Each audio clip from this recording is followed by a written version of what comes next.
We have with us some distinguished resource persons who will throw light on varied aspects of this web conference. Literary studies in the coronavirus terrain, reading peril, environment, and normalcy. So now, without further ado, let us proceed to our first plenary session by Dr. Dinesh Kumar, Associate Professor, Vazay College, and a very dear friend who will set the tone for the web conference.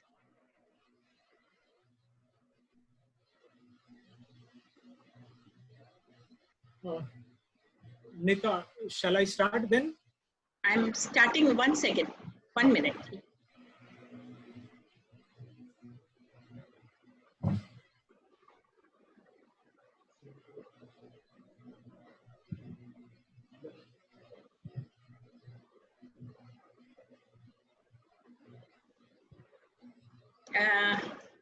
I'm indeed privileged to be introducing the multifaceted person that Dr. Dinesh Kumar is. He dons several hats. He is a research supervisor, an academician, a curriculum designer, a writer, and he has been involved in mentoring and training corporate employees of L&T Infotech, ACT Logistics, and Christ Nisotech.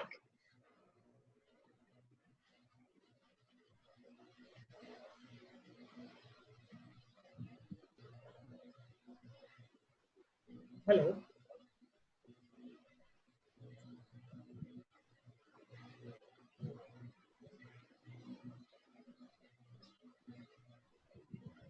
Yeah.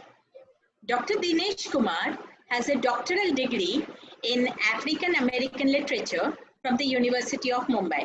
He has supervised 23 MPhil and 5 PhD dissertations, and he has 6 scholars working under him at present. He has published 8 books and has published more than 24 research articles in international peer-reviewed journals and in critical anthologies on Alice Walker, Amitav Ghosh, G.V. Desani, Kamla Das, and South Asian literature. He has been instrumental in designing curriculum for 4 universities and 5 autonomous institutions. As far as his publications are concerned, we can see that he has several publications too to his credit. World War I Centenary Hindsights is his recent book. He has also co-authored and edited 3 books for the University of Mumbai: Linguistic and Stylistic Analysis of Text, Translation Studies, and Literary Theory. Dr. Dinesh Kumar is a versatile person with interests in corporeal studies, eco-criticism, media, memory, speciesism, and neo-diasporas. You can see that he has his coverage of various areas of research, and some of these are critical race theory, eco-criticism, Mexican fiction, ecofeminism, culinary cultural politics, spatial criticism, cultural citizenship, geopoetics, Indo-Caribbean writers, textual democracy, memory studies, neo-diasporas, new millennial Indian fiction, cultural diplomacy, and these are just a few. He has also given a number of keynote lectures on gustatory identities, ethnicity, topo analysis, post-millennial English fiction in India, South Asian literature, on discursive psychology and narrative psychology, teaching of literature with cultural mediation in the classroom, soundscape in Shakespearean drama, and eco-psychology. Besides this, Dinesh sir has conducted a short-term course, Emerging Trends in Literature and Language Studies at SRM University, Sikkim.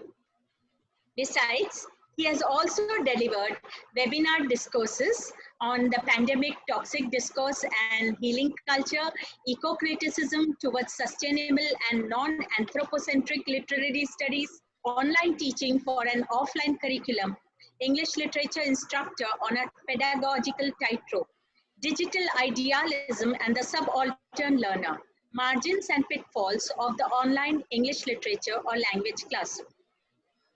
I now request Dr. Dinesh Kumar to kindly address the gathering. Thank you, Dr. Neeta. Let me first start sharing my PPT.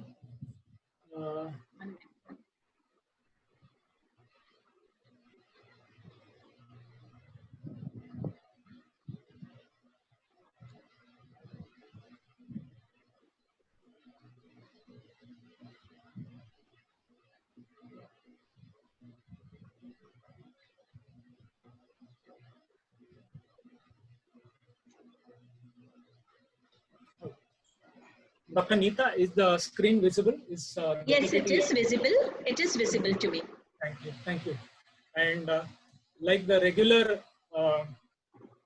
jittery start, I need to really ask all of you whether I am audible. Am I audible enough? Yes, you're very audible. This is one of the speaker's nightmares that this online platform has generated.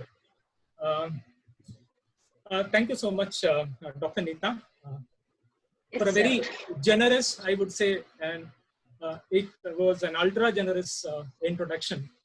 And I'm not sure whether I will live up to what has been announced in the CV and in your introduction. I don't really know how to start at this point of time with so many technical glitches coming in our way.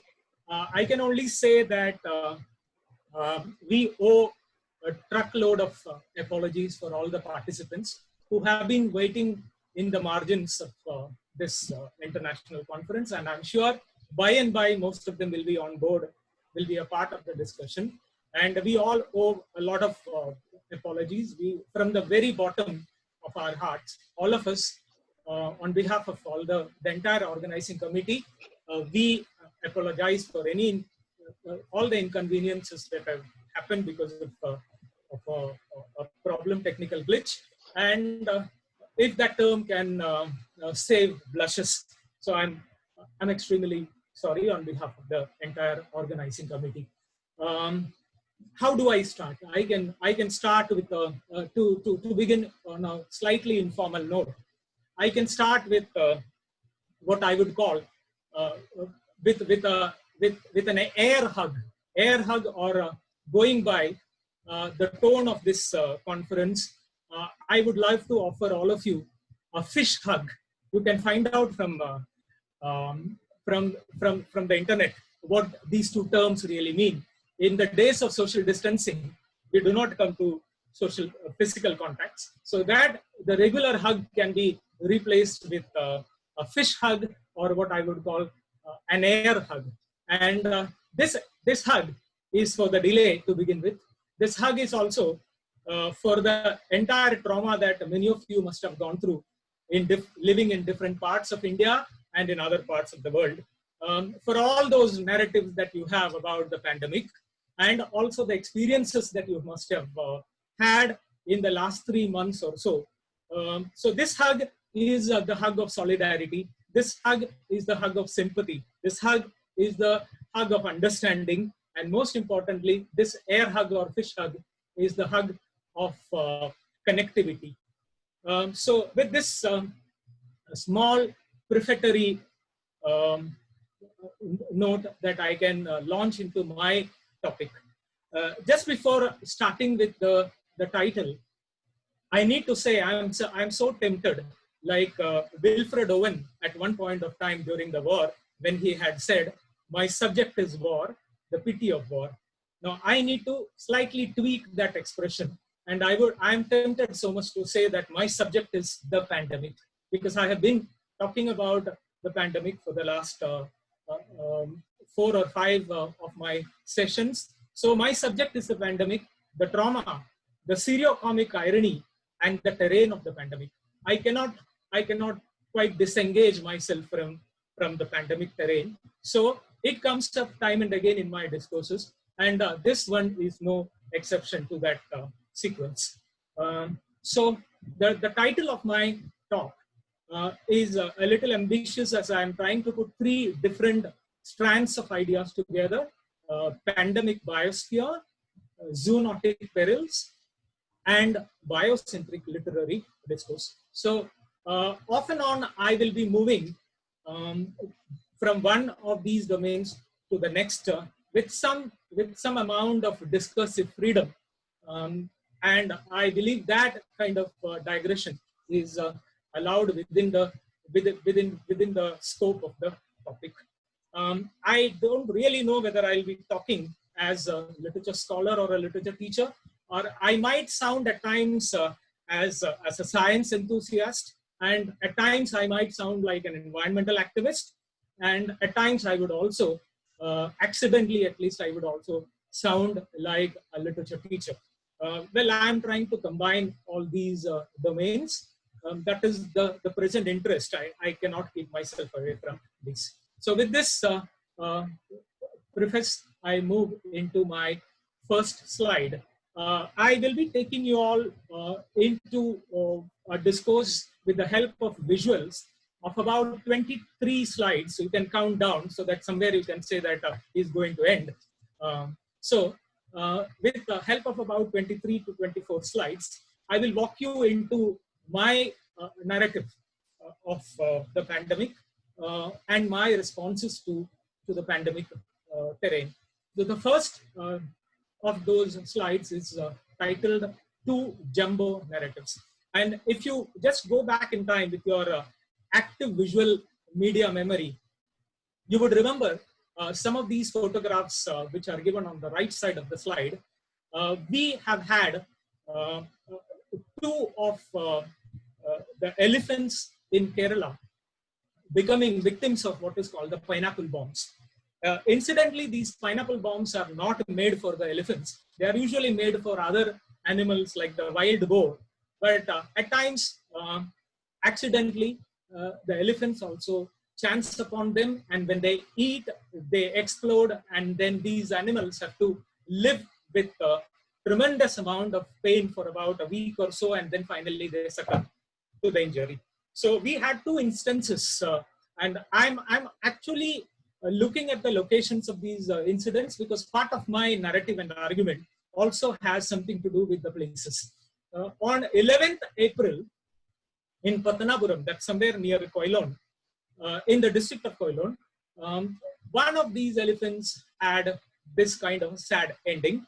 And on 27th May, that is near Valliar River in Silent Valley, that belongs to the district called Palakkad in Kerala. Another elephant had a similar fate, and these two photographs sequentially and chronologically reflect these two incidents. I'm very particular about these places because especially after the second incident near this Valliar River in Palakkad, the media in India took up this as a very serious issue, and both the state and the national governments interfered with this issue, and this was taken up very seriously, and some arrests were also made. Now, what was simultaneously happening in the social media, and to some extent even in some of the national channels, that all of a sudden, all Keralites became elephant killers, ironically. And it was so much so that the location of the second incident shifted from Palakkad to Malappuram. And incidentally, one community was identified as animal killers, and I don't have to name that community. Now, this is what has been happening well into the lockdown. Even on one hand, when we have atrocities against animals increasing, we also find certain political discourses and mileages coming out of that by vilifying one particular community. At the same time, I'm also trying to look at some of the ironies and paradoxes that have been happening during the lockdown days. Some of us at least must have heard about this name, Akhtar Imam. Akhtar Imam, who is Akhtar Imam? Akhtar Imam, interestingly, is a man from Patna, and he has two elephants of the name Rani and Moti.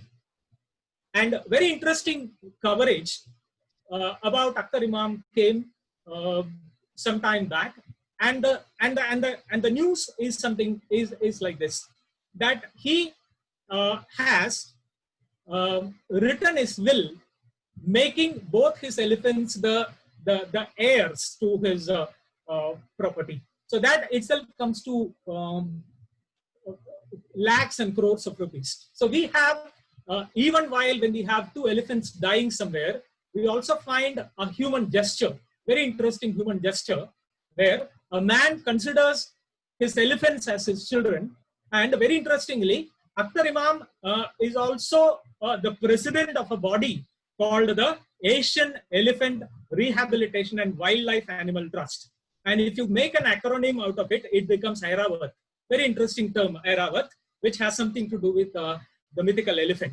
So this man, very interestingly, he disinherited his son and made the two elephants his heir apparents. Very interesting episode, which becomes a kind of a counter narrative to the first two jumbo incidents. And this was our domain. This was our, I mean, with reference to the animal experiences, this was the range of contradiction. So we find on one hand the human-animal conflict, and animals being on the receiving end of the human-animal conflict. And on the other hand, we find a man, this Akhtar Imam, who considers his elephants as persons. So this is an instance where he considers elephants as his companion species and animals with personhood. Now this is the crux of our discussion today. To what extent we need to consider these other non-human stakeholders in understanding the present crisis and the way ahead. Moving ahead, I was persistently thinking about what is happening in the lockdown, and it has indeed, like many of you must have gained, it has indeed given me some ecocentric wisdom wherein I could place ecology at the center of my thinking and also my reflection, and to some extent to my creativity as well. These are like Barry Commoner's laws. So I have listed down some of them. I have borrowed some of these ideas from great environmentalists. Some are my own formulations. The first one is that ecology is political, that we need to really understand that ecology can never be apolitical. To give an instance in support of this argument is the question, are the zoo animals prisoners? So for them is a prison, and for the people who go to see them, it is a matter of entertainment. So do we need to consider the animal perspective? If we consider the animal perspective, definitely they are the prisoners. And the second one is an idea that I have drawn from Richard Ryder. Richard Ryder is a great British psychologist who has worked intensely into animal rights activism, and he is said to have coined the very interesting term about one of the human prejudices called speciesism.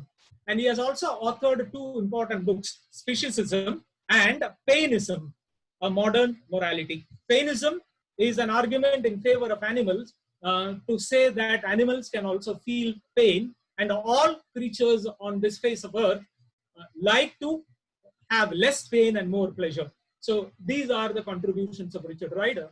And Richard Ryder goes to the extent of saying that all human beings are animals. What he implies is that if you understand the evolutionary history, if you really understand evolutionary anthropology, that we will understand that human beings and animals have co-evolved to the present situation. And we would also we would gather a bit of grace, if you could remember at this point of time, a great primatologist of the name Gesa Teleki. Gesa Teleki is an American primatologist who worked on a project called the Great Ape Project. And while working, and this eventually was made into a video and also a book in 1996. And in the backdrop of this work, Teleki says, out of his experiences of working very closely with chimpanzees, he makes a statement that I had seen my own species inside the skin of another. So here again, what Teleki locates is a point of evolution, and also the kind of sympathy that human beings could have for animals and to see themselves. And he says at one point that you have to look deeply into the eyes of these chimpanzees to understand probably what they want to tell us. And Teleki also interestingly has reported to have said that he used to think much highly about chimpanzees than of human beings. So that is something on the lighter side. Then we also understand, we also come to another piece of wisdom, that we share this planet with many visible and microscopic species. Now, the debate whether the microbes are species, whether they are only quasi-living and quasi-living, quasi-species, is another thing altogether. But nonetheless, we need to understand that we share this planet with many visible and microscopic species.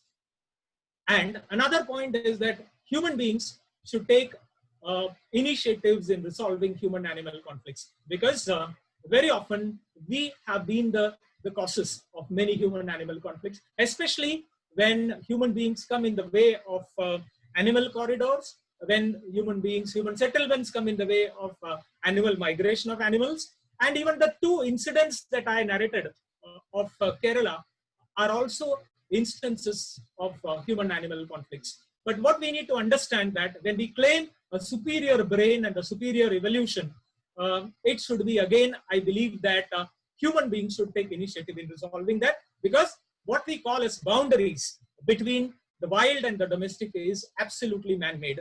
And in nature and for animals, apart from their own habitats, they do not draw boundaries. So we have many boundary conflicts. And one of the boundary conflicts that human beings have created is with the animals. And I personally believe that human beings should take initiatives in solving those. Now, what has also led me to take to this point here is that I have been thinking very seriously whether the pandemic has made us more democratic, or I would rather say whether the pandemic has brought out the best in all of us, whether it has drawn the worst in some of us. What I have been seeing is a mixture of both, because on one hand, when you look at the very word pandemic and the WHO's effort in calling this disease a pandemic, I believe that if you go by the etymology of the word pan, and it comes from pan and demos, and pan and demos put together means, pan would mean all and demos mean people. So it is about of all people. So if COVID-19 is of all people, there is an element of democracy.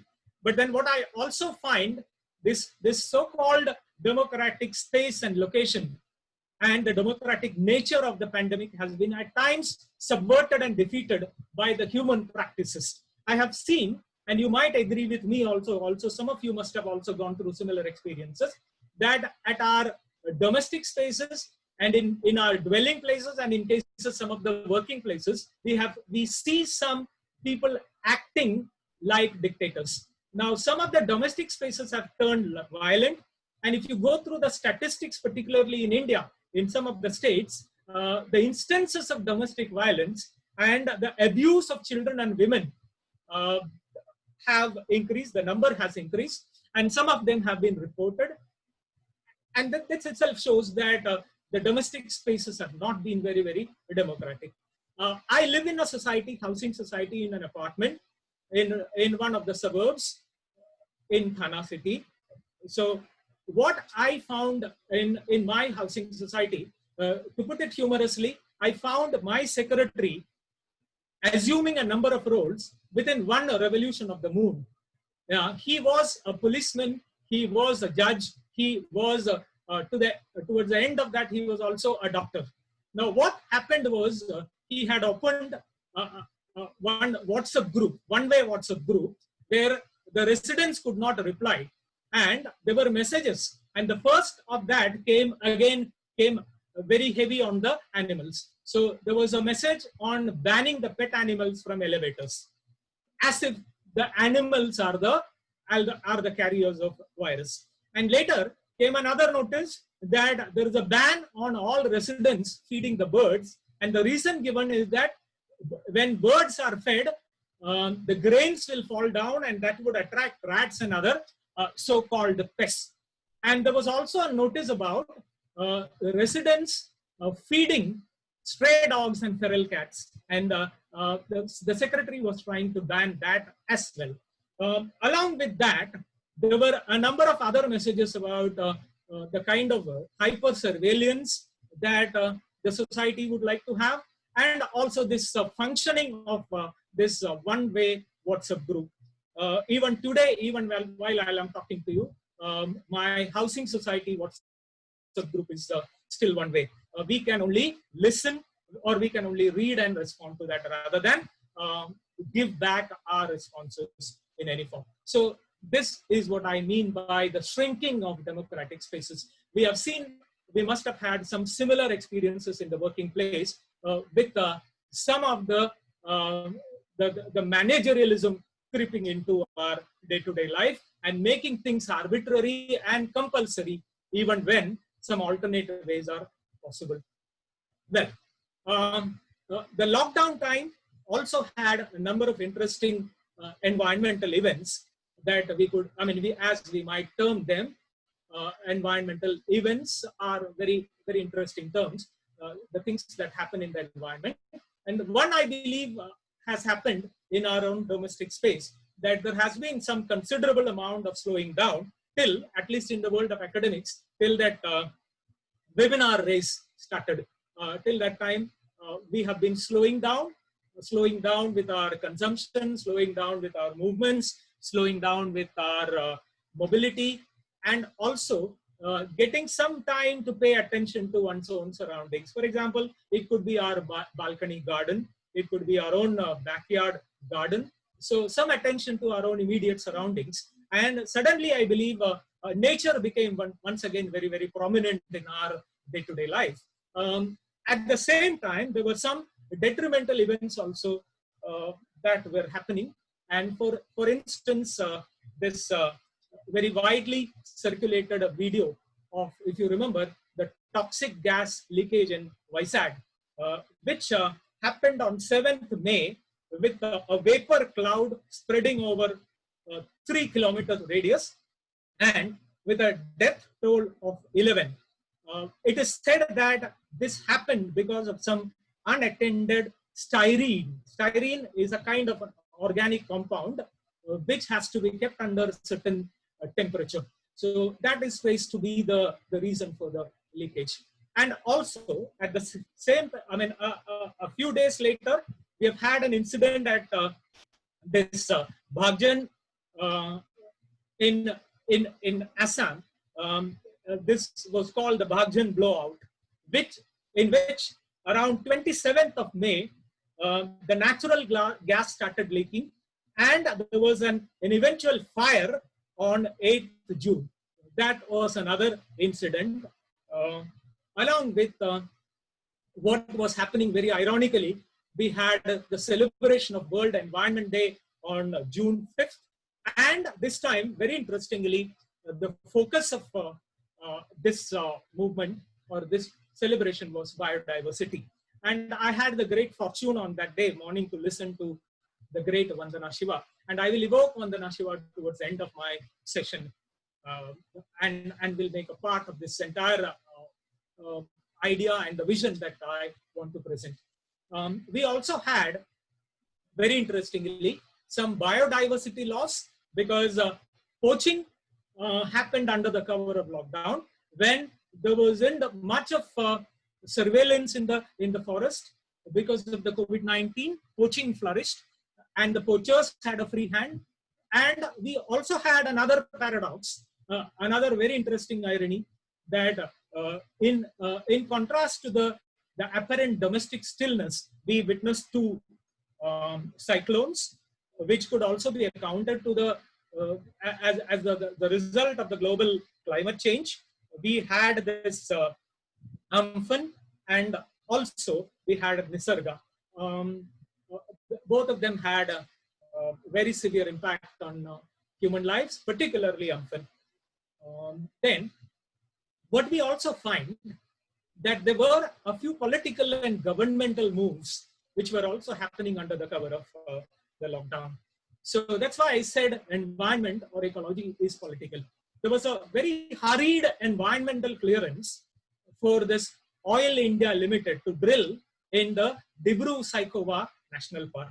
And it's a very interesting site. This Dibru-Saikhowa National Park is a very interesting site which spreads over two districts, Dibrugarh and Tinsukia. And Tinsukia is the place where we had this blowout. So you could understand the blatant negligence on the part of the authorities to give a permission for another drilling exercise in a very, very important biosphere reserve. And this place, this location, this national park is also a biosphere reserve.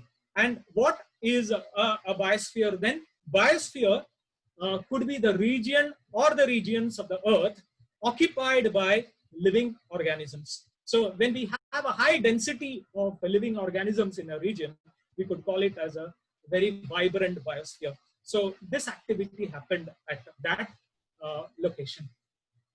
Then, when we look at what human beings have been doing in this COVID-19 terrain, because I would call this world now COVID-19 terrain, because practically there is hardly any nation which is not affected by this virus. So we are, whether in Mumbai, whether in India or in any part of the world, we are in proximity with this virus. So we have understood over a period of time, after 90 days or so, we have understood that we are living in a microbially imprinted topography. The land that we own, or the land where we live, is the land which is definitely which has many of these microbes, not just COVID-19, but also the other microbes. I'll come to that a little later. Then we have also understood that our mobility is not a matter of choice, because whether it is in terms of the vehicle available, or whether it is in terms of special lockdown, that our mobility is restricted, or what we can say is that we have conditional mobility. Conditional mobility is like if you have a work permit, or if you have a reason to go out, you can show that, and then you can you will be allowed to go from one district to another, one state to another, and so on. So that is called the conditional mobility. We have understood that we are not as free as we once thought to be. We are not the kind of globetrotters that we were before the pandemic. Well, we also understand that along with so many other things, our identity, human identity, is also getting redefined in terms of the virus and the microbe carrying potential that we have. That is, we understand that our bodies are porous. Our bodies contain many other lives that we embody, or rather we symbolize what is called the corporeal plurality. Rather. So when I talk about myself, I'm not talking about one individual. And if I consider that the microbes that I carry, the good and the bad microbes that I carry, that I need to understand that my thoughts, my behavior, my well-being, and my responses to others are very often conditioned not just by my thoughts, but also the thoughts that I have may be induced by these microbes working in my body. So suddenly we can look at ourselves as plural entities because we carry many of these microbes. And coming to a very lighter note of that, over 90 days of lockdown or so, I have realized that, and many of you must have done, in living in urban spaces particularly, initially we have had a lot of police siren. So we have understood that over a period of time, the police sirens have reduced in number, and they have been taken over by the ambulance alert. So I have come to a kind of an awareness that the police siren is less threatening than an ambulance alert. What I have in mind is the metaphors associated with them, because most of the ambulances carry either the critical patients, or maybe if they are on their return journey, I don't know whether that's about the mortal remains, or anyway, the COVID affected people would die rather unattended and unwitnessed rather. So in that case, cannot be even the mortal remains. So this is my wisdom, that a police siren is less threatening than the ambulance alert. And these two are the aspects of my soundscape. I have also analyzed, and I've also examined some of the cyclic and some of the phased out responses to the pandemic.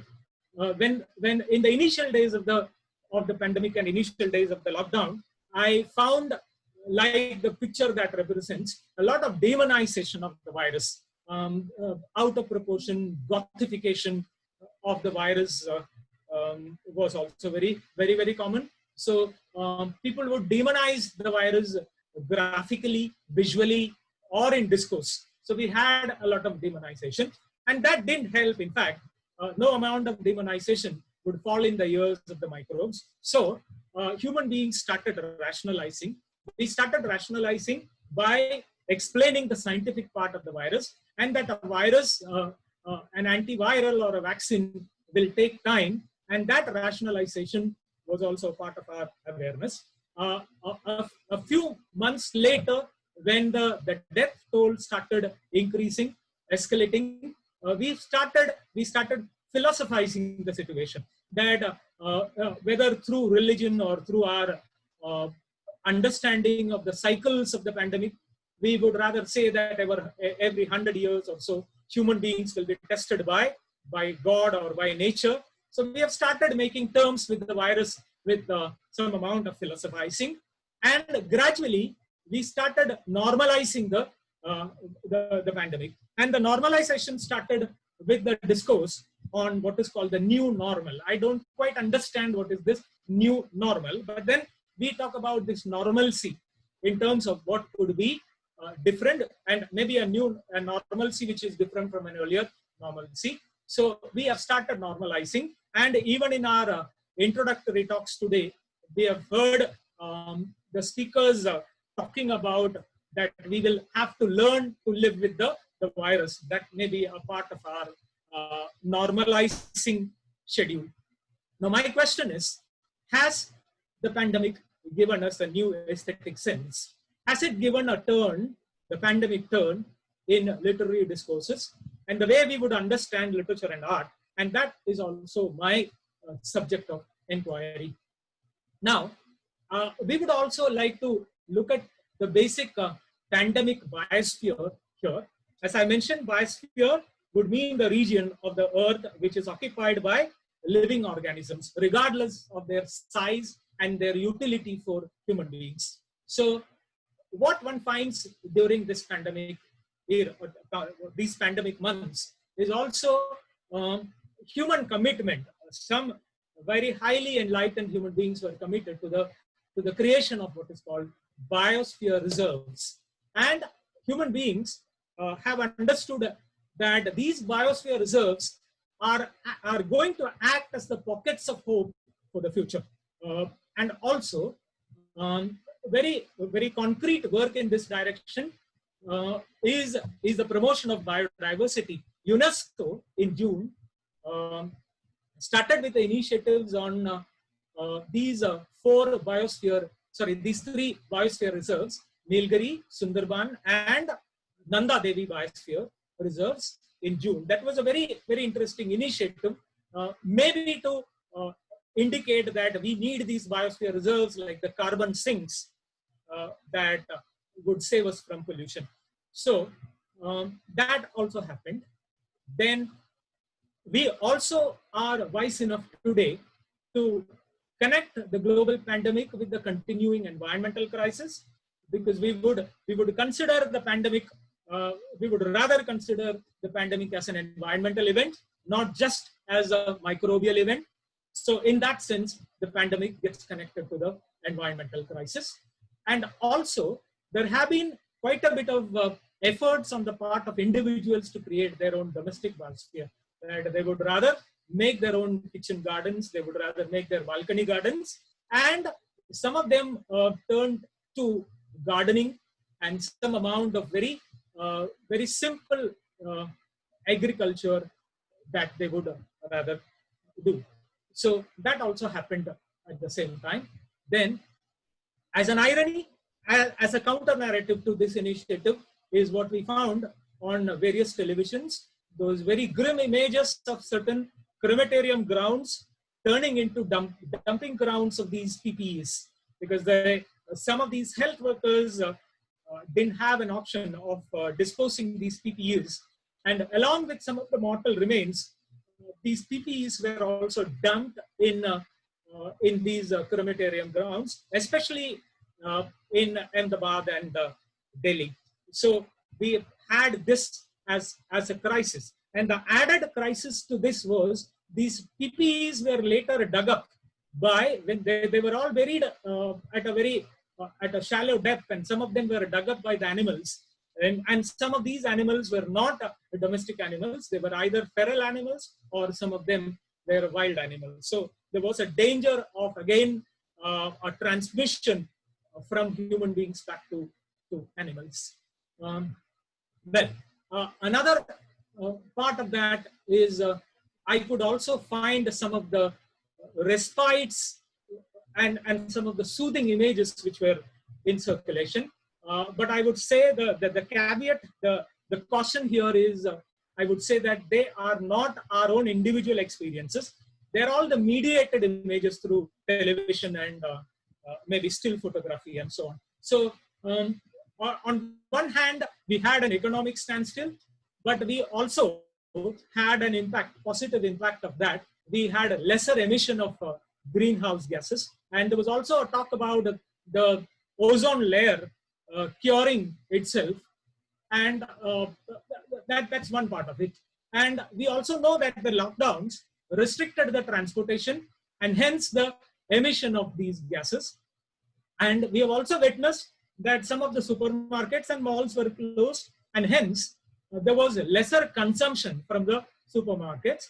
And lesser consumption also means reduction of the waste, and thus some amount of pollution in the form of waste and pollution in the form of transportation to procure things.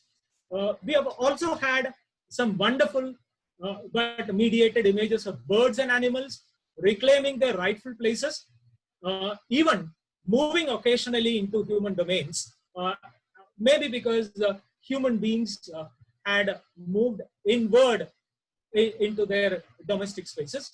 But then, as I said, these images were not without exoticization. And I personally believe that exoticization is an attempt to circulate and recirculate some of the images and incidents, so that we will not really get the entire spectrum of the environmental events. Well, we also have learned in the process that biological diversity, particularly I would say that biological diversity in terms of food grains and plants, we have understood to some degree that biological diversity should be understood without political hierarchy. Now, what I mean by political hierarchy is the hierarchy of species without speciesism. We have started understanding our own position with reference to the positions of other species around us. Well, coming to the second major tenet of my talk is the zoonotic peril. It is about the precarity in which we are living, and how some of these diseases that have happened in the last few decades have been largely because of the human intervention with the animals. And if you look at the list, it's a very long. For example, AIDS and SARS and MERS and H5N1, Nipah, and even COVID-19 is discussed to be a disease that has evolved out of maybe a pangolin or maybe bats. It's not yet verified, but then chances are that even this virus must have evolved out of, or rather must have been transmitted through the animals. What could be the reason for this zoonotic?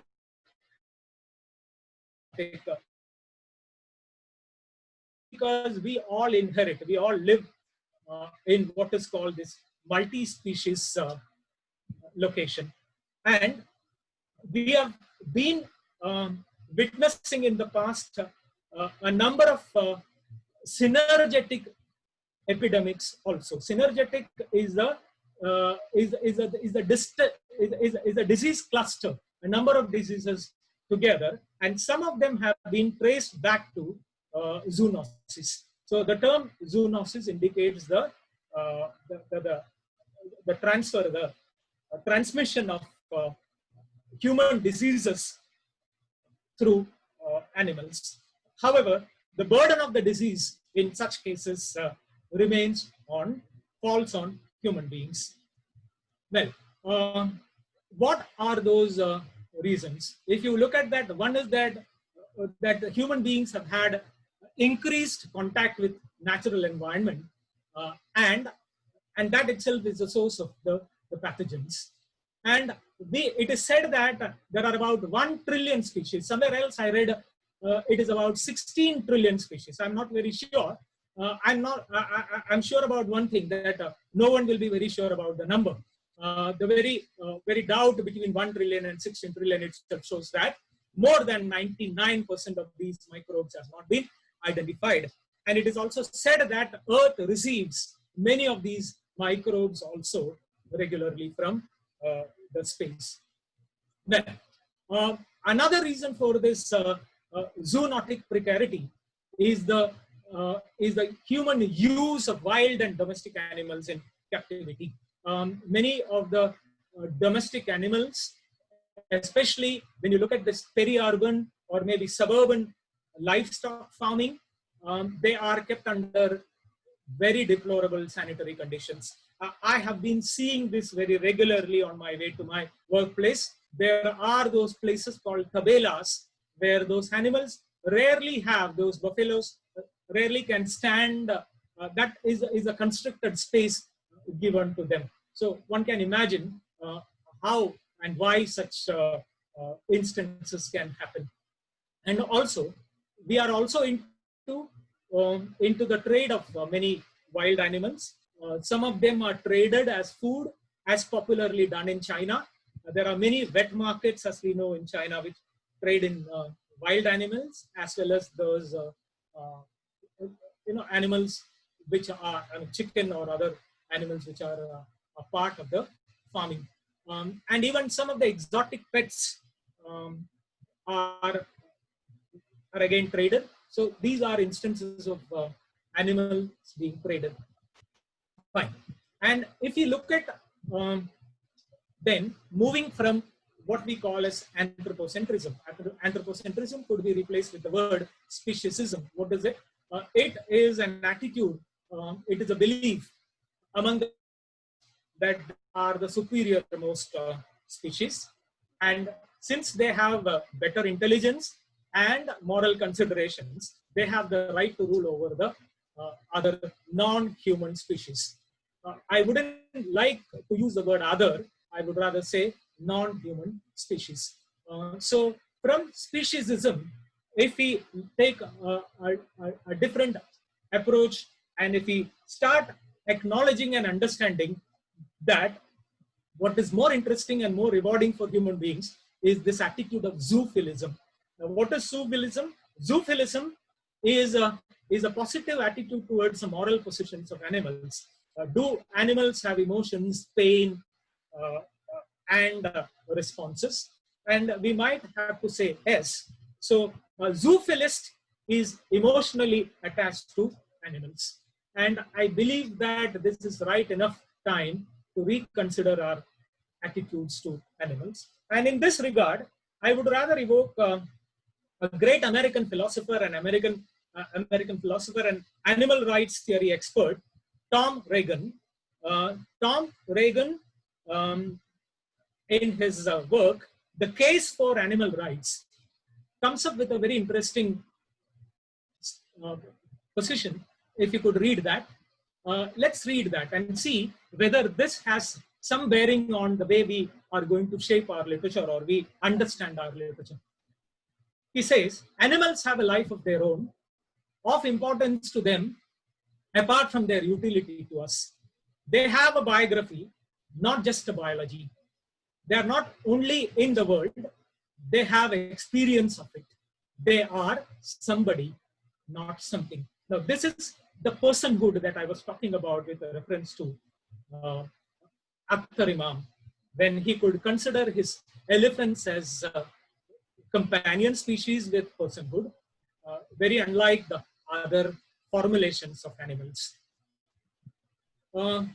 It is also a time that we could redefine what is called the term bios. We could redefine with an awareness and an attitude, a positive attitude rather, towards the multi-species communities. We need to understand that we live in multi-species communities, and that our idea of community should necessarily include the non-human species as well. So I chanced upon reading a little bit from Kirksey Eban and Hen Reich, who have been working extensively into what is called science and justice. They have been working extensively into the moral and ethical aspect of gene editing and so on. In one of their studies on multi-species ethnography, they come up with a very interesting point, which we could read and try and understand.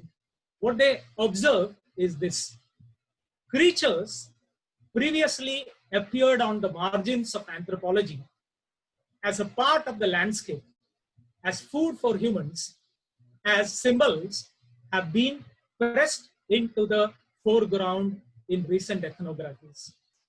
Animals, plants, fungi, and microbes, once confined in the anthropological accounts to the realm of zoe, which is a Greek term which means life, that which is killable, have started to appear alongside humans in the realm of bios, with legibly biographical and political lives. So what they mean to say here is that it is time that we consider the non-human species as a part of our understanding of history, evolution, culture, and even ethnography. And I find that formulation very, very interesting. I also could find I might not be reflecting so much on literature, through literature, apart from a couple of poems that I would be evoking, but I would rather try to find literature and literary sensibility in biologists, in social scientists, and so on. As a part of that effort, I got a chance to revisit Karl Marx, and Marx was very, very sharp at a point to observe about the craftsmanship or the art that the animals are capable of. Now, the question here is whether animals have an agency, whether animals express their selfhood through their art and craft. So he says, in his very famous work, he says, a spider conducts operations which resemble those of the weavers and a bee, and would put many human architects to shame by the construction of its honeycomb cells. So he appreciates, on one hand, he appreciates the animal effort to construct something beautiful. But then the problem, the very, very basic problem with Marxian ideology, if you have a speciesist interrogation of that, what one would find in Marx is a kind of essentialism, or is a kind of idealism, and in fact, he defects. He moves away from the materialist platform when he makes an idealist remark about the animals. What he says in two different places, if one could read, this is what he says: what distinguishes the worst architect from the best of the bees is that the architect builds the cell in mind before he constructs it in wax. So what Marx implies here is that the animals and the insects don't have a mind, probably, and hence they cannot claim personhood. And I believe this is a distinct bias, and this is an inherent paradox in Marxism with regard to the animal interest and animal point of view. And elsewhere he says, conscious vital activity differentiates man immediately from animal vital activity. It is this and this alone that makes man a species. Apart from the absolutism, I do really have a problem when he says that only human beings are capable of conscious vital activity. For me, instances of animal migration are all examples of probably, though they are a part of the instinct, I would rather say that if you just remove the conventional vocabulary, I would say that these are also very vital conscious animal activities. I find poetry, a lot of poetry, I find a lot of literature, even in biologists, and some of the biologists have been supremely poetic in their observation of animals and birds. And one of them is Heinz Sailman. Sailman is a German biologist and a filmmaker. A bit of a trivia before starting with his observation. He was nicknamed as Mr. Woodpecker because he was also a filmmaker, and one of the interesting films and very popular one that he made was on a woodpecker, and he had termed the woodpeckers as the carpenters of the forest. So that was Sailman's interest in birds particularly. Now what one finds here is in one of his observations about, keen observations about the activity of a bowerbird is this. Let's read how he describes the bird building the nest. And bowerbird, like the weaver, is one of those rarest birds which would build very interesting and very attractive nest to invite the mate. So let's look at what he says. He says, every time a bird returns from collecting forays, he studies the overall color effect. He seems to wonder how he could improve it, and at once sets out to do so. He picks up the flower in his beak and places it into the mosaic and returns to an optimum viewing distance. He behaves exactly like a painter, critically reviewing his own canvas. He paints with flowers. That is the only way I can put it. A yellow orchid does not seem to him to be in place. He moves it slightly to the left and puts it between some blue flowers. With his head on one side, he then contemplates the general effect once more and seems to be satisfied. Now what one finds in this, apart from the biological accuracy of the description, what one finds is the way the writer, the way the biologist individualizes the bird.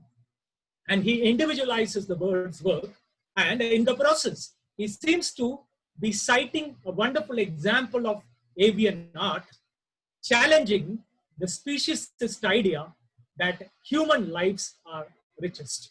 So it indicates very clearly that the bird can discern colors, the bird can have aesthetic sense, and bird is one of the nature's artists, and one could also learn from that. So this is the element of personhood that I am talking about. And some of the biologists, as I mentioned, have been supremely poetic in identifying this. I would also take a little bit of input from literature, and instead of talking particularly about the contemporary COVID-19 art, or what is called co-art, in which ART is input in capital. So co-art, instead of getting into co-art, I thought of looking into some of the precursors and also some of the strategic use of animals and microbes in literature, and from which I come to the idea that it is possible that even COVID-19 could generate a specific humor, irony, tropes, strategies, narratives, and global genres for us. And we would remember here, years later, that this made all the difference. So I would take a bit of time to look at Bernard Shaw, and particularly what I would term as the microbial humor in Bernard Shaw. There's a very interesting play, Too True to Be Good, which could be analyzed under the germ theory, biological or philosophical aspect of that. This play, interestingly, I will not go into too much of detail for the shortage of time. This play, interestingly, has, I would say, that one and only unjustly accused bacterium. So the bacterium is a character. He is called the monster in the play, and it is all about the agony of the monster, agony of the bacterium. He comes up to have a meaningful dialogue with the characters in the play. So here, Shaw presents a situation where the microbe is considered to be an integral part of the patient, and the microbe has a complaint that he is infected by the patient. He is of the opinion that had the patient not been infected, he would not have been infected by this German measles. Anyway, it's a very different question whether Shaw was scientifically accurate.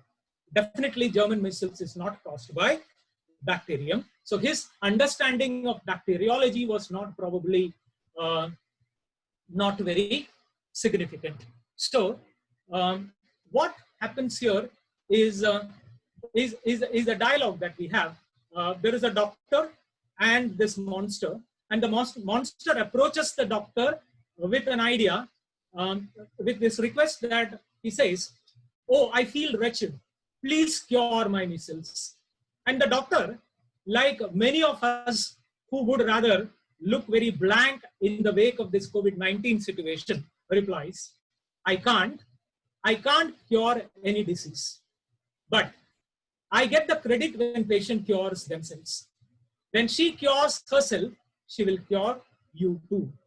Now, COVID-19 and this pandemic and the viral behavior has made many of the brilliant minds to think, at least for the time being, that human beings and their own resistance is probably much more relevant than any other drug against the virility of the virus. What Shaw gets out of as a sample from this dialogue is the craft of this topsy-turviness. Now, what is that topsy-turviness? It is not the human being who gets infected by the virus or by the microbe. It is the microbe which gets infected to create a very comic situation. And it also gives so much of this paradoxical wit that Shaw is very famous for. And what is the play is also a satire on medical science to some extent. So elsewhere, in one of the essays titled "Everybody's Political What's What," Shaw comes up with this very interesting idea, which according to me, will connect the microbe, science, environment, and literature. He says, in the wake of, this essay was written in the wake of epidemics in England, and he says, instead of inoculation, instead of vaccination, that one should pay more attention on this issue of hygiene. And he says, hygiene, like culture, is essentially aesthetic. So what is hygienic is also appealing, and hygiene making process is also, according to him, is a beauty making process. In this, in the backdrop of what we have discussed, I would rather say that we are at the threshold of making, and we have already started probably, what is called context. And what are these contexts? These contexts are the connected text, connecting text. Connected not just with human beings, but also with other species. Connecting maybe with all the people and all human beings, and also the non-human stakeholders. So I personally believe that this is going to create an aesthetic mode of textuality that would involve an overcoming of the mind-body dualism, along with many other dualities that we are conventionally used to. It also overlaps into what Josephine Donovan would say as the aesthetics of care. That incidentally is the title of one of her books. And Donovan is a scholar of comparative literature, feminism, and animal ethics. And particularly, she investigates into the literary treatment of animals to explore the link between ethics and aesthetics. And she is of the opinion that aesthetics without animal ethics today cannot be of any value. And one of the formulations that you get anyway from Donovan is this idea that follows. If you could read, it proposes in the end that we are all linked by unreifiable subjective cord of ecosympathy. Ecosympathy is a sympathy for every living and non-living entity of this ecosystem. Art, as mimesis of nature's phenomenon of emergence, connects in an aesthetic of care to this cord. So she believes that art in any form connects to aesthetics of care, and that would definitely include the interest of animals as well. I would also rather place literature and literary studies under the larger umbrella of cultural ecology. That literature acts like an ecological force within the larger system of cultural discourses. If literature is delinked from cultural discourses and ecological discourses, probably in coming years, it will lose its relevance altogether. This is another slide on the functions of the context, the connected and connecting text, and what are the tenets of those texts. I would say these are the texts that restore the diversity within connectivity. We did not get into any kind of essentializing. Diversity within connectivity as a creative potential of cultural ecosystems. These are also the texts that would take us to the awareness of the formal stages of our own evolution and the deep history of culture-nature co-evolution. And culture and nature have co-evolved, and we need to put that on record, especially in literary discourses. There is also this idea of biosemiotics.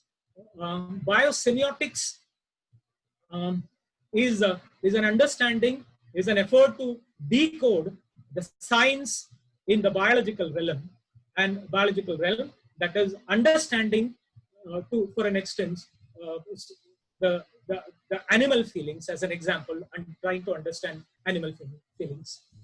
So this is where we are. We have come to the recognition and acceptance of certain texts that carry the biophilic energies. Biophilic energies are the energies that we derive in loving lives, all kinds of life, respecting all kinds of life, and create a symbolic space of expression and of reintegration into the larger ecology of cultural discourses. And I thought that when I talk about biophilic energy, the first name that comes to my mind is Ted Hughes. And I would rather implore all of you to reassess Ted Hughes as an advocate of what is called neo-shamanism, as a pagan animist, as an influential eco-poet who has written a number of biocentric works. And in one of his non-poetic works, he had once said that the shamanic healing power of poetry for a species alienated from its natural home. He says his poetry is like the shamanic healing power. And Seamus Heaney, another great contemporary poet, went to the extent of describing Ted Hughes as the shaman of the tribe that he probably, by the term tribe, he means the entire human tribe. I would rather request all of you to read along with me this iconic poem of Ted Hughes. But I would rather like all of you to read this poem as an example of theriomorphism, which is also known as zoomorphism. Theriomorphism or zoomorphism is an attempt on the part of the human beings to go back in evolutionary cycle. That is, it is just the opposite of anthropomorphism. In anthropomorphism, as very often we find in fables, that animals are given human abilities. But in theriomorphism, it's just the reverse, that human beings go back in time and evolution and assume some of the animal properties for certain distinct advantages. So if you read this Thought Fox, which is presumably about the art of writing, the craft of writing a poem, I find at the heart of this poem the dense use of theriomorphism. So if you could read it once again with this lens, we would find the poem maybe a little more rewarding. Let's read the poem very slowly. I imagine this midnight moment's forest. Something else is alive beside the clock's loneliness and this blank page where my fingers move. Through the window, I see no star. Something more near, though deeper within darkness, is entering the loneliness. Cold, delicately as the dark snow, a fox's nose touches twig leaf.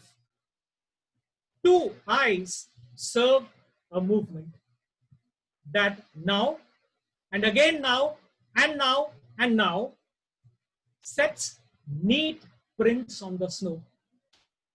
Between trees and verily a lame shadow lags by stumps and in hollow of a body that is bold to come across clearings. An eye, a widening, deepening greenness, brilliantly, concentratedly coming about its own business, till with a sudden sharp hot stink of fox, it enters the dark hole of the head. The window is starless still. The clock ticks, the page is printed. Apart from the obvious animal imagery, what I believe that happens in the poem is the poet's thrill, excitement in getting into the body of a fox and thereby experience theriomorphism to its fullest. I move ahead and will quickly read. I'm almost through, maybe with two more slides I'll be through. I'm into this another interesting poem by Ted Hughes, which I would say is a sample, wonderful sample of animism. Animism is a philosophy which subscribes to the belief that objects, places, and animals have spiritual essence. That is, all are animated and alive. So when we look at this poem, I haven't taken the entire poem. I have only taken a few lines from that. A very interesting poem, which brings out a very interesting, very significant side of Ted Hughes, the animist. The poem goes like this. A green mother. Why are you afraid? In the house of the dead are many cradles. The earth is a busy hive of heavens. This is one lottery that cannot be lost. Here is the heaven of the trees. Angels will come to collect you. And here are the heavens of the flowers. These are an ever-living bliss, a pulsing, a bliss in sleep. And here is the heaven of the worm, a forgiving God. Little of you will be rejected, which the angels of the flowers will gladly collect. There too, I am your guide. In none of these is the aftertaste of death, pronounced poor. The earth is the sweetness of all the heavens. It is heaven's mother. Her milk is unending life. You shall see how tenderly she wipes the child's face clean of the bitumen of blood and the smoke of tears. The last images, bitumen and smoke, definitely are very, very relevant in the context of pollution and smoke. And one could place this poem, interestingly, as a counter narrative to the human intervention, mindless intervention with nature. I would rather read a poem like this in definitely in lockdown, not necessarily to understand what lockdown is, but rather to understand the whole evolution of Earth and so on. I also chanced upon, this is my last major submission. I also chanced upon a wonderful British poet who is also the current poet laureate. He became the poet laureate in 2019, Simon Armitage. He considers poetry, his art, as consoling poetry. He believes that in 21st century, the poet has this function to console the fellow beings. And in the backdrop of the pandemic, he came up with this significant statement.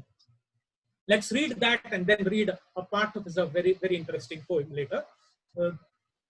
He says, it's unlikely that there is going to be a book of poems that are consolation against catastrophe. The catastrophe that he talks about is the pandemic. But just in poetry's nature, in the way it asks us to be considerate of language, it also asks us to be considerate of each other and the world. In the relationship with the thoughtful language, something more thoughtful occurs.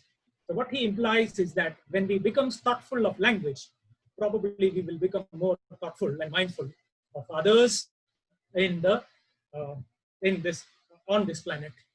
This is a poem by Armitage, and this poem draws its inspiration from Kalidas, definitely, as one can see that in the initial lines. I have only taken a few lines from that. What I would say is this is again a poem for the biosphere. This is a poem of bios for me, because it is a poem that celebrates life. So hence we could read this poem, though it is also immediately relevant in the context of lockdown and the pandemic. The part of the poem goes like this. But sleep again and dreamt this time of the exiled Yaksha sending word to his lost wife on a passing cloud, a cloud that followed an earthly map of camel trails and cattle tracks. Streams of necklaces, fan-tailed peacocks, painted elephants, embroidered bedspreads of meadows and hedges, bamboo forests and snow-hatted peaks, waterfalls, creeks, the hieroglyphs of wide-winged cranes, and the glistening lotus flower after rain. The air hypnotically see-through, rare, the journey a ponderous one at times, long and slow, but necessarily slow.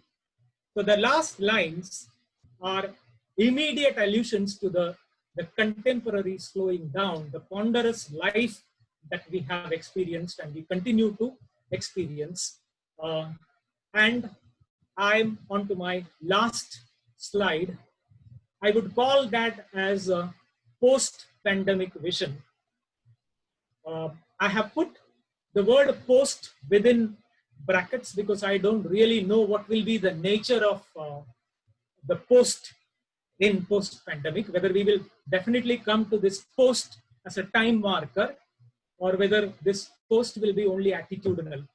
So you could read it as pandemic vision or post-pandemic vision.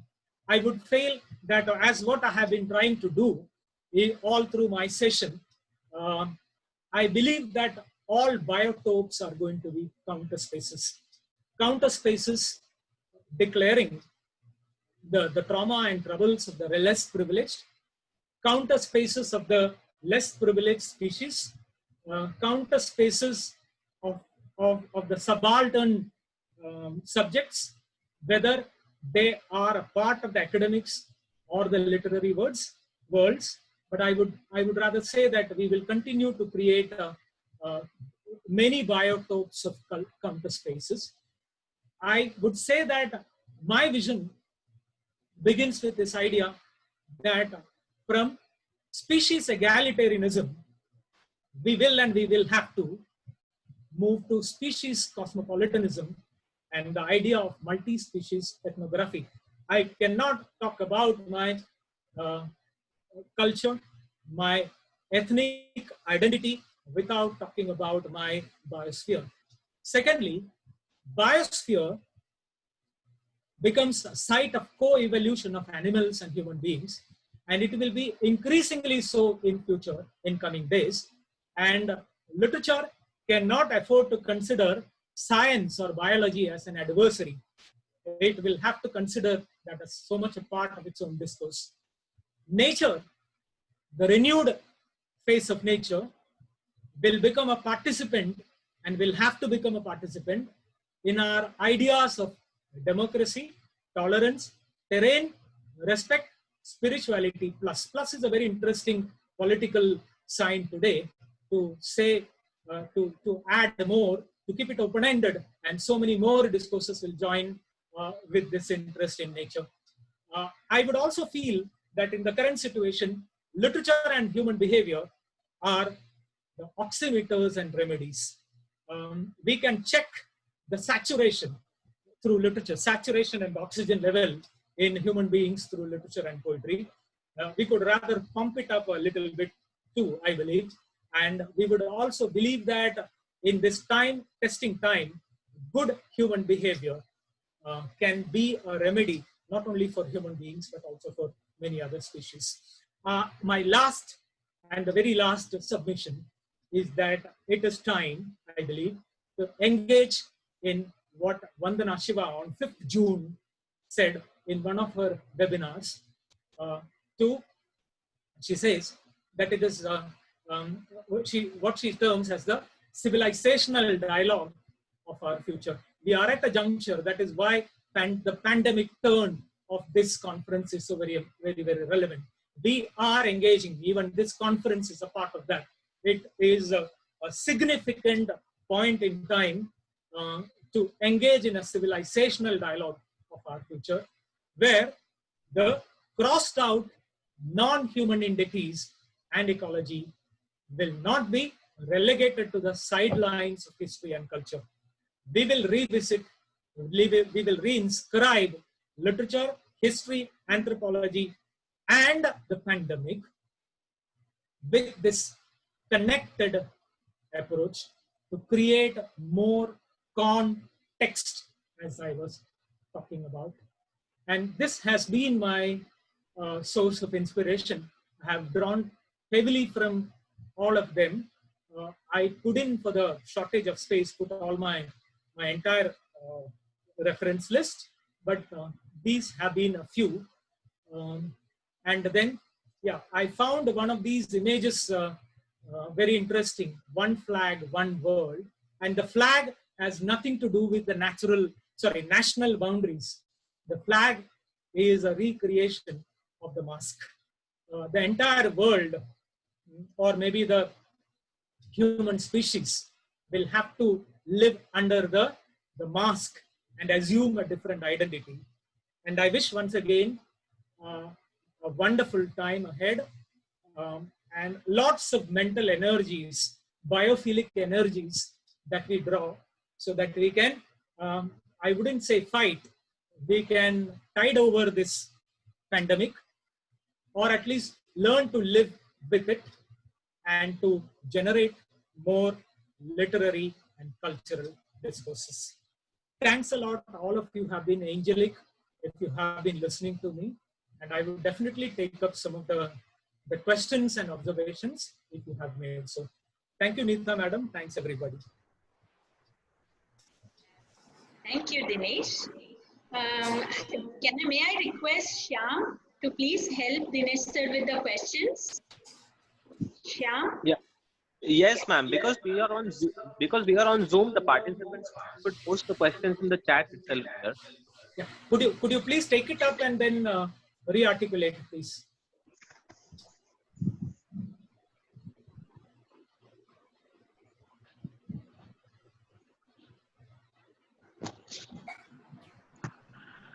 Yeah, the participants, if you have any questions, please post them in the chat session.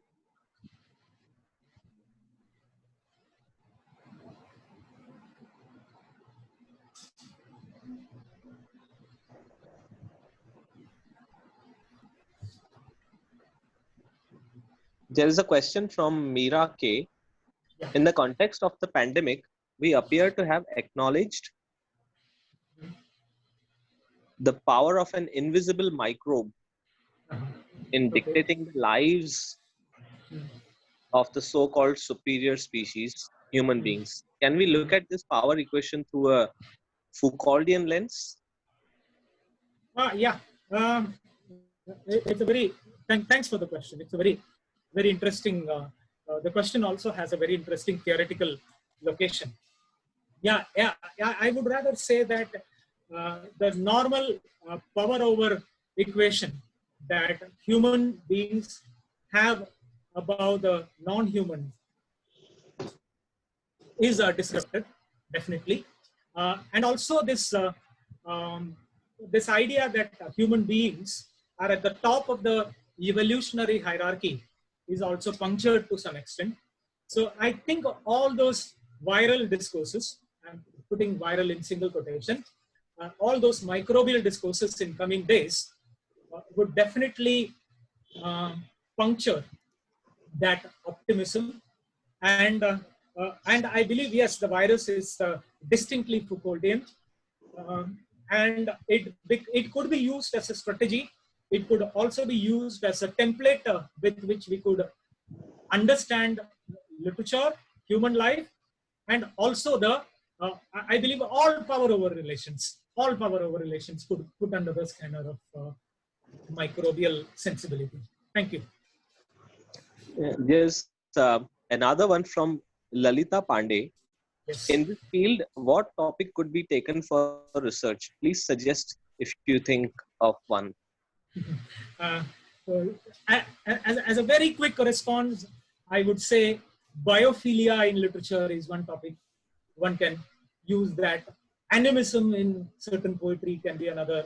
Biosemiotics that one finds in literary works.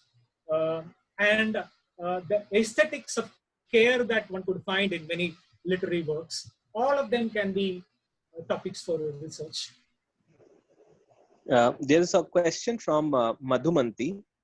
How is the implication of species cosmopolitanism different from eco-cosmopolitanism? All right. In terms of a real difference in practice, I don't find there is a difference. But in terms of the semantic part of it, the semantic implication of that, species cosmopolitanism does not include all species. And also there is a debate whether the smaller species can be considered within species cosmopolitanism. While when it comes to eco-cosmopolitanism, almost all the aspects, including the so-called non-living elements, become a part of eco-cosmopolitanism. So the very distinction between biotic and abiotic is smudged when it comes to eco-cosmopolitanism. Dr. Dinesh, there is a compliment for you from your teacher, Dr. Badode. He says it's a very comprehensive and excellent presentation. He's congratulating you. I'm honored. I'm really honored when it comes from you. I'm really honored. Do we have time for one or two more quick questions? Yeah, we do have time for maybe one or two more. There is a question from Sunita Bajaj. She's asking, has pestilence literature helped us prepare for this kind of a situation? I lost it, Shyam. Could you come again? Yeah. There is a question from Sunita Bajaj. She's asking, has pestilence literature helped us to be prepared for this kind of situation? Mm, pestilence literature, what I find in the current society is there is an attempt to go back to pestilence literature now. But I don't really know whether we were prepared for that through pestilence literature. When COVID-19 happened and the early days of COVID-19, I'm not very sure whether human beings were trying to, or rather they were already prepared after reading pestilence literature. Right now, we are going back to that and to trying to understand what people in the past must have gone through. Yeah. There is a question from Mandar Talwekar. Yeah. What does it mean to be a writer during a crisis like the coronavirus pandemic? How will the literature negotiate these times and its impact? And there is a rejoinder. What does it mean to be human during a major biological crisis like the current coronavirus pandemic? Wonderful. That is a very broad-based and interesting question. Um, I do very strongly believe that literature is a solvent, like many other factors that you have in the society. Literature is also therapeutic.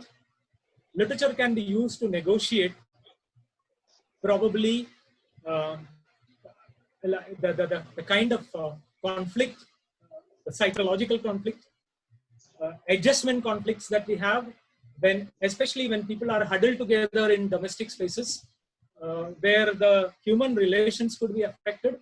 And I believe reading books, if not anything else, is one way of spacing out, very harmlessly spacing out from others. And the second point, what is it to be a human? And I think in a crisis time like this, one can be a human being if one is less of a human in the traditional way. When we become more open to other lives, when we are more open to other people and other stakeholders, even the non-human lives. So we become more human when we are less human, in a traditional sense. Dr. Nilakshi Roy has a question. She could ask it. Yeah. Unmute and ask. I will unmute myself. Thank you for the liberty. Since we are talking a lot about urban spaces and places tomorrow at the panel, I would have liked you to guide our researchers to this idea that we as urban inhabitants need to rethink how we shape and control our environments, and what are your inputs related to that? In the light of your thank you for bringing in this element, this aspect. I believe that if we take a very broader social approach to our own understanding of urban space, I believe the very urban planning has to take into consideration the space for all these stakeholders, first of all. It is not all about, for example, we have come across certain problems in locking certain buildings during lockdown, right? Because the very nature, the very structure of our settlements with these urban skyscrapers have made things very difficult in urban scapes. So if we anticipate, or if we come to terms with the fact that we have to live with the pandemic for a very long time, I think the very urban planning will have to take into account this. For example, water harvesting has been a part of building, passing the building plan. So I think the very idea of disaster management in urban settlements in terms of the structures, architecture, all of them have to be reconsidered in the light of this. Because many of us have faced this, because having two elevators in a building and both of them blocked and you cannot go down. So this in urban spaces, and I think urban biosphere will create more threats also in future. Thank you. Yeah, I think the list of questions is over. Thank you, Shyam. Thanks a lot. Thank you, Dinesh. Thank you That so much. was a structured and comprehensive discourse that beautifully links literary studies with environment, definitely evokes eco-sympathy, and touches upon all the areas of this web conference. Thank you very much. And with this, we come to an end to plenary session 1. We'll meet for plenary session 2 in the evening at 8 p.m. Dr. Christopher Scott will be the resource person for that session. So let us break now to meet again. Bye.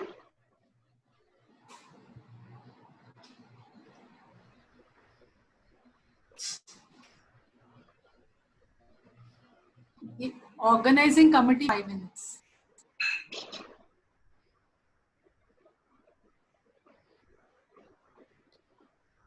We still have 218, 19, 15 participants. Let them bid adieu, then we will join in a conversation.